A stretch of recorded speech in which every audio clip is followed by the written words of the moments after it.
Today I'm going to try to tackle trimming some trees.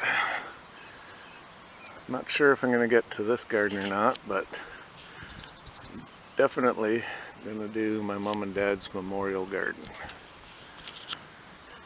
Because the trees are looking pretty bushy, especially this crabapple tree. There's the other lilac tree back there. And I'm going to be staining my shed soon, well, Thompson water sealing it soon, and already that tree is all pretty much touching it. That's what I'm doing today.